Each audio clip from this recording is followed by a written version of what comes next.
పూర్వం యుగారంభంలో దేవతలకు రాక్షసులకు మధ్య చాలా భీకరమైన యుద్ధం జరిగింది. అప్పుడు దేవతలు తమ తండ్రి అయిన కశ్యపుని దగ్గరికి వెళ్ళి రాక్షసుల దురాగతాల గురించి వివరించారు.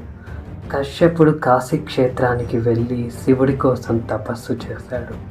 శివుడు ప్రత్యక్షమయ్యాడు. అప్పుడు జరుగుతున్న పరిస్థితి గురించి వివరించాడు కశ్యపుడు.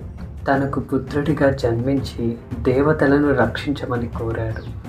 దానికి మహాశివుడు 11 మంది పుత్రుడిగా జన్మిస్తానని వరమిచ్చాడు. తర్వాత కొద్ది కాలానికి కశ్యపుడు సురభికి శివుడు 11 మంది పుత్రులుగా జన్మించాడు. వారే కపాలి, పింగళ, భీమ,